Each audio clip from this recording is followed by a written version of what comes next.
pamit birokrasi. Jadi kata Mas Bino kesini aja belajar sama Kang Deddy. Ibu sudah belajar ke Gubernur DKI, sudah belajar ke Gubernur Jatim, Iya. udah cukup. Sekarang tuh Gubernur Jawa. Nggak usah, saya mau bukan belajar di jalan-jalan. Iya, jalan-jalan. Orang saya juga belajar jadi gubernurnya, kan baru. Iya, sama-sama baru. Iya, jadi bupati. Beda apa Pak? Jadi bupati sama gubernur? Beda jumlah uang. Dulu sedikit, sekarang banyak. Gampang mana? Gampang jadi gubernur. Pusing mana? Pusing jadi bupati.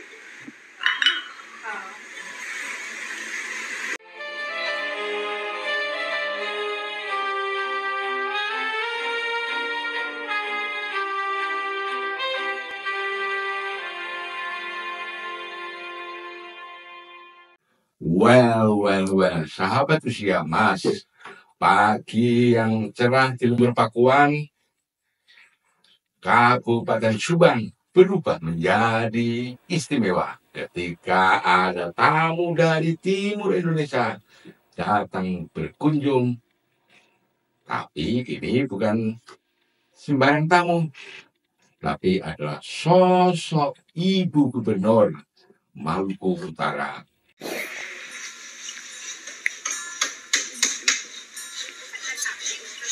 Iya, kandang kambing domba. Kandang domba. Ada yang dikurban. Ada yang dikurban lucu banget. Sapi. Domba pelihara. Kayak di film.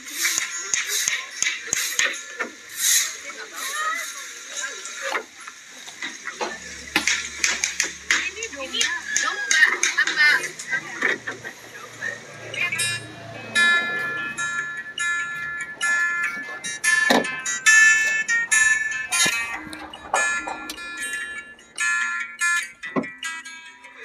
Halo Kang Deddy. Apa kabar, Bu? Maaf nih kecepatan. Terima kasih ya.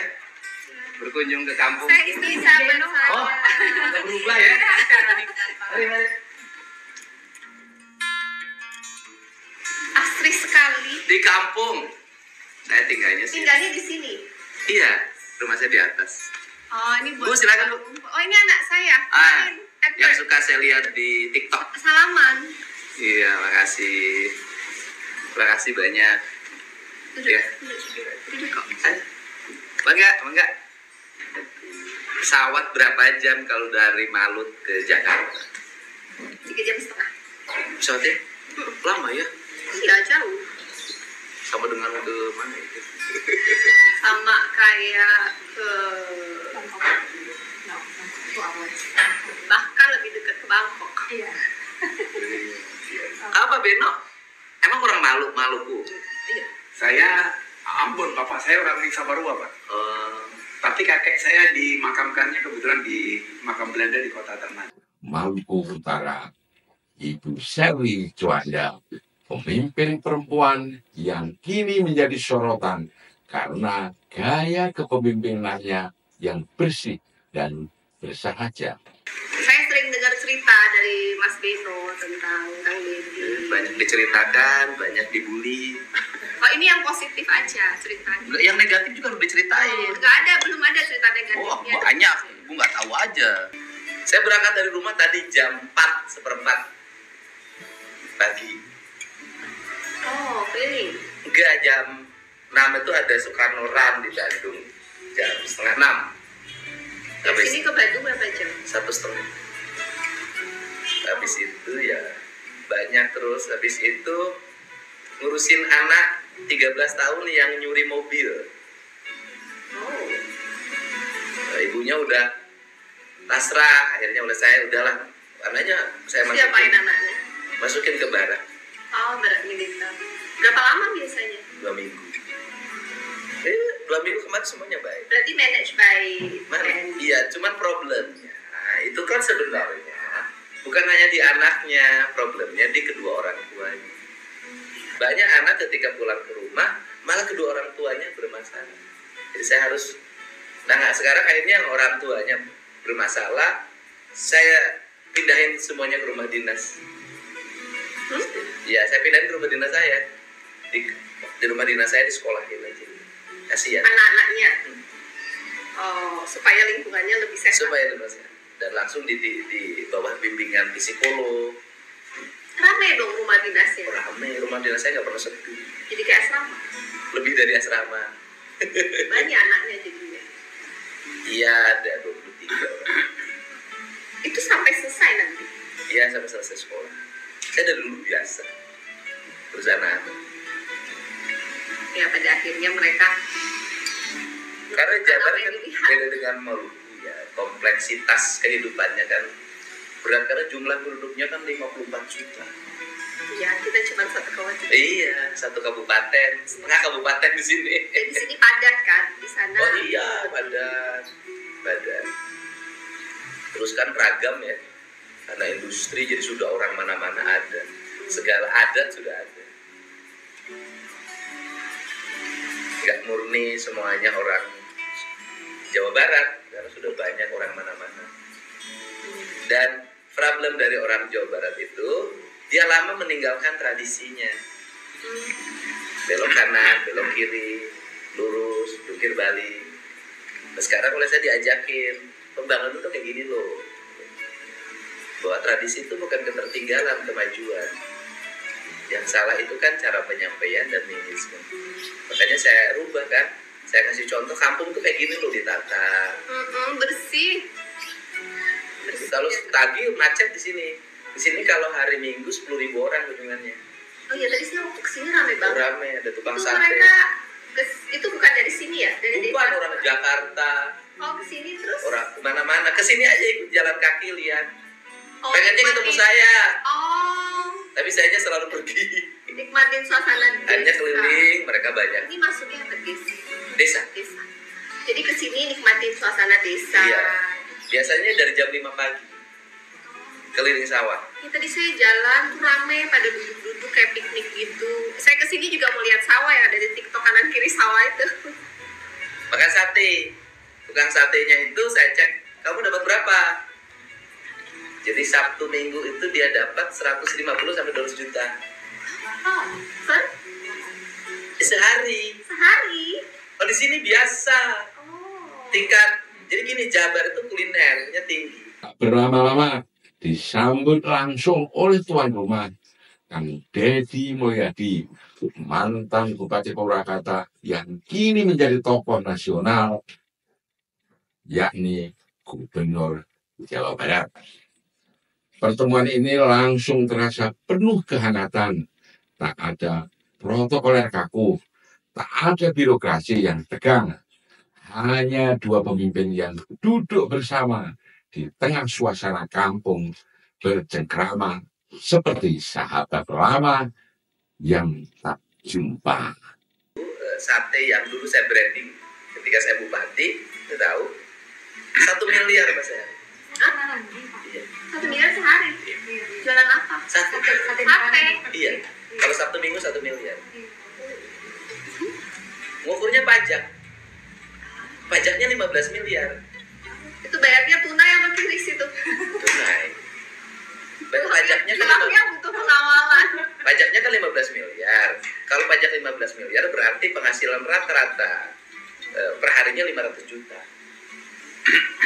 Jualan Berarti sate. kalau Sabtu Minggu itu bisa 1 miliar. Tapi ini memang sudah ramai sebelumnya Enggak, atau itu sepi.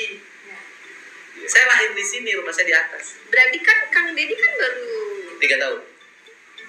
Saya asli orang sini, tahun 90 ke Purwakarta. Oh, sejak selesai Bupati Purwakarta. Balik lagi sini. Balik tinggal sini. Jadi Terus ini udah kamu? ditata kurang lebih 3 tahun terakhir Iya. ini. Nata sendiri. Sendiri. Duit sendiri. Duit sendiri. Oh, gitu. Semua aspal, semua sendiri. Oh. Kemudian dijadikan desa wisata, terus Enggak sebenarnya, ya karena saya sering nge-vlog, akhirnya banyak orang jadi datang. orang pengen penasaran Oke, pengen tahu. daripada saya bilang orang datangnya berantakan, udah aja diatur. Sabtu Minggu deh datangnya. Terus kegiatannya ngapain? Jalan aja mereka, jalan. Nah di sini nanti ada pandai besi. Nah, tentunya terjadi percakapan di antara keduanya. Ada yang menggelitik nih pertanyaannya. Panas mana? Maluku atau Subang, kata KDM. Seri menjawab Gubernur Maluku. Loh, jelas Maluku dong Pak Dedi. Tapi di sini adem banget, jadi betah. Keduanya langsung tertawa. Candaan demi candaan terus mengalir.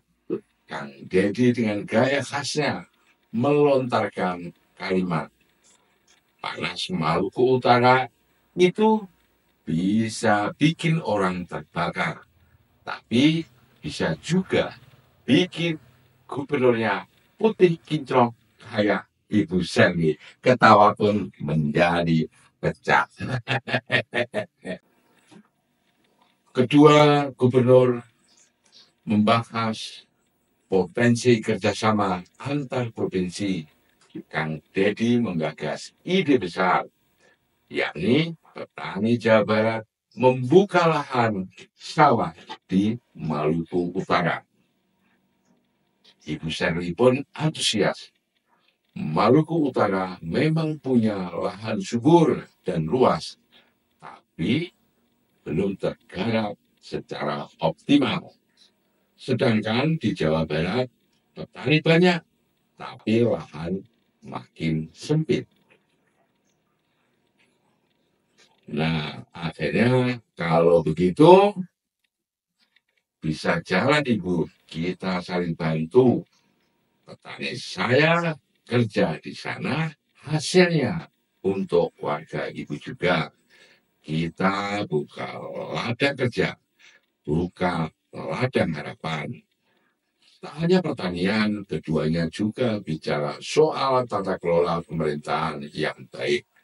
Kang Dedi memuji Bu Sherly sebagai gubernur perempuan yang tegas namun merayat. Di sisi lain, Sherly mengaku belajar banyak dari gaya komunikasi KDM yang mampu menyentuh hati rakyat. Pertemuan ini juga penuh nuansa kekeluargaan. Ibu Sherly tampak dekat dengan keluarga Kang Dedi, terutama sang putri Nihiyang Sukma Ayu. Sebelum pulang, Bu Sherly sempat menanyakan, "Mana Nihiyang? Saya belum pamit." Bu Sherly. Ucapan sederhana itu menunjukkan bahwa kunjungan ini bukan sekedar silaturahmi formal, tapi pertemuan pribadi yang saling menghargai, saling belajar, dan membuka pintu kerjasama lintas daerah. Di tengah hiruk-pikuk dunia politik yang sering kaku dan penuh kepentingan, momen seperti ini adalah oase ketika dua pemimpin dari ujung barat dan timur Indonesia bertemu, bukan untuk debat politik, tapi untuk merajut kerjasama, saling belajar, dan saling memperkuat. Pak Beno tahu, jadi bupati saya anggarannya kecil banget. Berapa Purwakarta, saya berangkat dari 900 miliar. Oh ya, sama lah kita di Maluku kabupaten. Iya segitu. Dan saya penduduknya? Penduduknya berapa Purwakarta? 1 juta kurang sekarang. Dulu waktu zaman saya masih 800. Sulit lah ya, 900 penduduknya. Iya. Kita 800 1 triliun, tapi penduduknya 60.000, 100.000. Iya. Tapi kan wilayahnya luas. Iya, wilayahnya luas. Saya tuh dari dulu tukang, jadi nganggap buku itu kayak ngitung duit di rumah. Ini beli ini nggak boleh, ini nggak boleh, ini beli ini beli ini. Itu 900 1 juta. Bisa itu. Nah, waktu anggaran 900 itu saya bikin anggaran 1,4 triliun. Dari KAD? Bukan, spekulasi. Oh. Berapa target pendapatan? 900. Aku pengen 1,4 triliun. Capek. Tapi dinikmatin aja, yakin aja bahwa ini akan berhasil. Dan berhasil dari PAD? Ada pendapatan baru. Oh, diimani. Ya diimani. Iya kan, bisa imani. Iman Tuhan sama Gusti Allah. Sama. Dan ributnya itu, saya kan kerjanya ribut. Kelompok yang atas nama agama. Waktu itu orang pakai ikat gini ribut, aneh di Sunda tuh. bilang Sampurasun ribut. Oh, ini bukan ciri khas Sunda. Tapi kan waktu itu nggak ada yang pakai. Mana ada bupati pakai ikan, wakil bupati pakai ikan. Tapi memang ciri khasnya Saya pakai.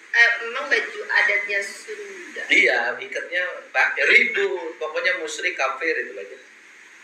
Di demo, kejar-kejar. Oh, waktu bupati. Iya. Kunjungan ini mungkin singkat, tapi maknanya dalam.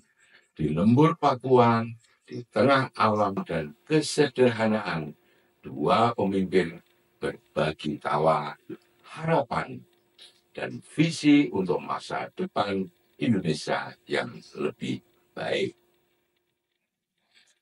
Semoga pertemuan hangat ini menjadi awal dari sinergi nyata antara Jawa Barat dan Maluku Utara dari lembur Pakuan untuk Indonesia yang lebih baik. Oke.